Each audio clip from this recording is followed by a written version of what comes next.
पाकिस्तान में हर साल 14 सफ़र के दिन को 15 लाख लोग भिटशा में इकट्ठा होते हैं शाह अब्दुल लतीफ़ भिटाई के उर्स यानी डेथ एनिवर्सरी मनाने के लिए।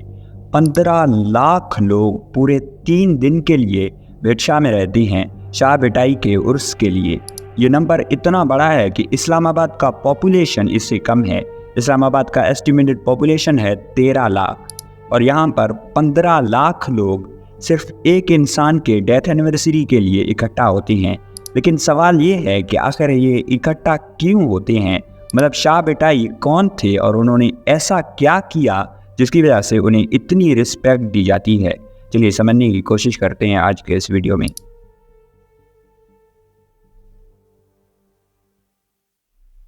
बात है 18 नवंबर साल 1689 या फिर 6 सफ़र 1101 हिजरी। हाला हवेली में सैयद हबीब शाह के घर में शाह अब्दुल लतीफ़ पैदा होते हैं।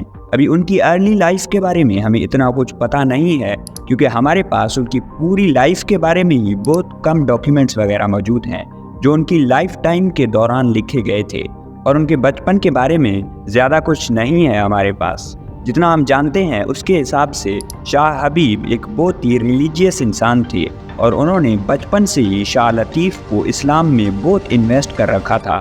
शाह भिटाई जब छोटे थे तो उनकी फैमिली हाला हवेली से कोटरी मुगल शिफ्ट होती है और शाह भिटाई बहुत छोटी उम्र से ही कुरान और दूसरी किताबों को पढ़ने में बहुत ज़्यादा इंटरेस्टेड थे।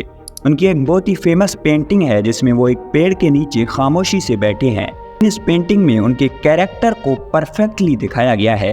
रिकॉर्ड्स के मुताबिक शाह भिटाई अपना ज़्यादातर टाइम अकेले स्पेंड करते थे और 20 साल की उम्र में उन्हें साइदा बेगम नाम की एक औरत से प्यार होता है, जिसकी वजह से फैमिली में बहुत टेंशन्स क्रिएट होती हैं और उन्हें वापस हाला हवेली शिफ्ट होना पड़ता है। और जब उन्हें साइदा बेगम नहीं मिलती तो भिटाई अपना घर छोड़ देते हैं और पूरे सिंध और आसपास के जगहों का सफ़र करते हैं। वो पहाड़ों, दरियाओं और रेगिस्तानों से गुजरते रहे, लोगों से मिलते, उनके दर्द समझते और उनकी कहानियाँ सुनते। उनका मकसद इस दुनिया को समझना था। 3 साल बाद जब वो घर वापस आए तो उनकी हालत को देखकर उनकी साइदा बेगम से शादी कर दी गई। लेकिन कुछ ही टाइम बाद उनकी बेगम की डेथ हो गई और उन्होंने कभी भी दूसरी शादी नहीं की। इन 3 सालों में उन्हें शायरी का शौक़ हुआ और वो शायरी लिखते रहे, वो दुनिया के बारे में लिखते थे। शाह भिटाई एक सैयद थे ऑब्वियसली, और उनकी जनरेशन सीधा हज़रत अली से जाकर मिलती थी।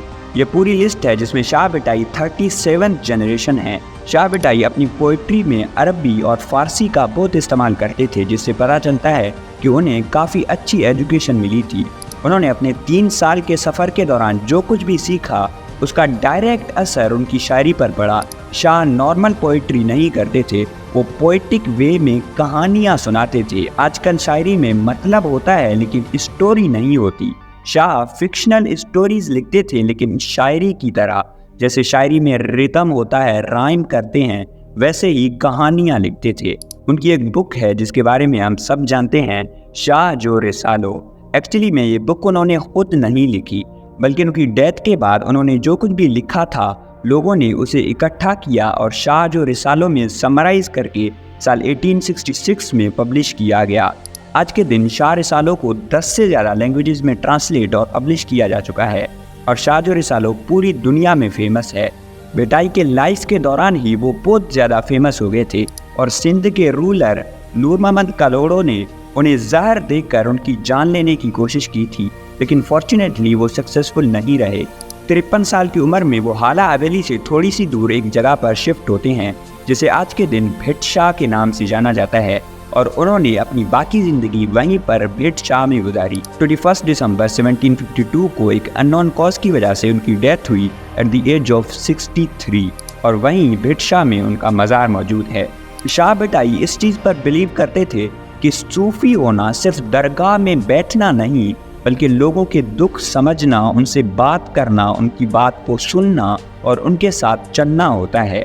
शाह भिटाई के लिए दुनिया एक क्लासरूम थी और हर एक इंसान एक किताब था, क्योंकि हर एक इंसान के पास अपनी अलग कहानी होती है। हर एक इंसान के अपने दुख और सुख होते हैं, हर एक इंसान के मसाइल अलग अलग होते हैं और हर एक इंसान के पास उस मसाइल का सॉल्यूशन अलग अलग होता है।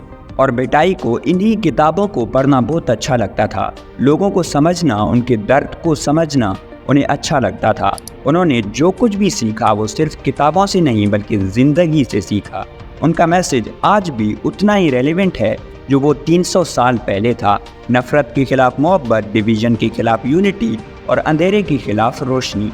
तो जब आज 15 लाख लोग भिक्षा में इकट्ठा होते हैं, वो सिर्फ एक बुज़ुर्ग की याद में नहीं बल्कि उस सोच की रिस्पेक्ट में आते हैं जो इंसान को इंसान समझने में हेल्प देती है।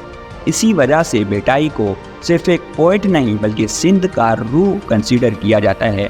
अगर आपको कोई कन्फ्यूजन है तो आप मुझे कमेंट्स में बता सकते हैं। Thank you.